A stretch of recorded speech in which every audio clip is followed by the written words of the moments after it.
I never believed in fate until I met Chiara on the train to Verona. They called it Il Treno dei Ricordi, the train of memories. It ran only once a year, every December 12th. No one knew exactly why. Some said it was an old railway tradition. Others said it was superstition, a commemorative line for lovers who met and lost each other during the war. For me, it became something else entirely, the thread that tied the years of my life together. Let's go to 2012 when it began. I boarded the train that winter morning mostly out of curiosity. It was my first real vacation in years. I had just landed a job as a junior architect, and my boss, a man who believed work was sacred, had reluctantly granted me 3 days off. The platform was half empty, the air cold enough to bite. My breath came out in little clouds, the kind that look like fleeting ghosts. The old conductor checked my ticket and smiled. "Verona?" he asked. "Yes." "Ah." "The train of memories," he said with a wink. I laughed, unsure what he meant. Inside, the train smelled faintly of coffee, old wood, and stories.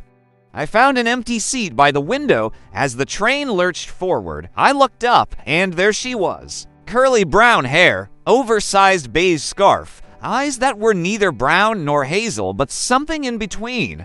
She held The Little Prince in her hands, its cover worn at the edges. "You've read it?" she asked suddenly, noticing me glancing.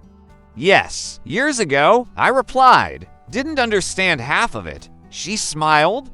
"It makes more sense when you're older. Everything does." Her name was Chiara. She was 25, a teacher traveling to Verona to visit her grandmother's grave. She told me she took this train every year, on the same date. "Why only this one?" I asked. "Because," she said softly, "it's the one that makes me feel like time stands still. We talked about everything, the books that shaped us, the dreams that scared us, the things we'd never told anyone." When we reached Verona, she stood and smiled. "Maybe next December." And just like that, she disappeared into the crowd. 2013, my first return. I wasn't sure why I came back the next year. Maybe I wanted to test fate. Maybe I wanted to prove it wrong. But when I stepped onto that train again, there she was. Same seat, same scarf, different book. Norwegian with this time. I asked, "You remember?" "I remember everything." She had just ended a long relationship. I was still single, still restless, still searching. We shared coffee from the vending machine, stale biscuits from my bag, and 1,000 half-spoken thoughts.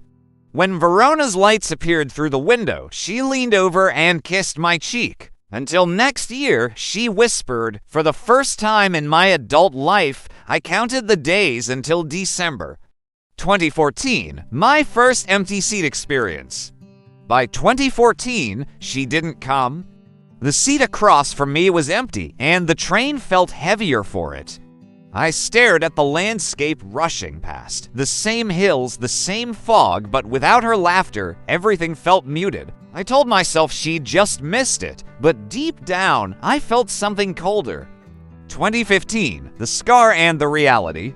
When I boarded again 2015, I tried not to expect anything. And then, just as the whistle blew, she rushed in, breathless, flushed, and radiant. I almost didn't make it. She gasped. Her hair was shorter now. There was a faint scar on her wrist. I noticed but didn't ask immediately. Later, when the train rolled past Milan's outskirts, she caught me staring. "Car accident," she said softly. "Last spring." They said I was lucky. "You are," I whispered. She smiled faintly. "I'm not sure what for yet. We talked less that year. Sometimes silence says more than words." We just sat, hands barely touching, feeling the hum of the rails beneath our palms. When Verona came into view, she turned to me. "If I can, I'll be here next year." But life, it doesn't always let us keep promises. I didn't know how true that would become. 2016, the missing December. 2016, she didn't come. I rode anyway. The conductor recognized me. "Still waiting?" he asked. "Always." He handed me coffee without asking. "Some people come for the journey," he said. "Others come for what the journey means." I wasn't sure which I was anymore. 2018, the return of the ghost. When I saw her again by 2018, I almost didn't recognize her. She was thinner, paler. Her eyes had lost the sparkle but not the warmth. "You came," I said, half in disbelief. "I always come when I can," she said. She told me she'd been ill. Leukemia, though she didn't say the word. She didn't have to. Her hands trembled when she poured sugar into her coffee, but when she smiled, it was the same Chiara I remembered, the same woman who once said trains made time stop. We talked about the years we lost, about the lives we tried to build. She told me she'd learned not to measure life in years, but in conversations that stayed with you. Before we reached Verona, she placed her hand on my cheek. "If you ever don't see me here again," she said, "remember, I'll still be somewhere on this train." 2019, the gift. She didn't come. I sat across from her empty seat again, heart heavier than before. The conductor, the same old man, stopped beside me. "The lady told me to give you this if you came back." It was a small parcel wrapped in brown paper. Inside was the little prince. On the first page, she had written, "What makes the desert beautiful is that somewhere it hides a well. Chiara for Luca." December 12, 2018. I pressed the book to my chest. Outside, the snow began to fall, slow, silent, and merciful. 2022, the tradition. Years have passed. I'm married now to someone kind, patient, and real.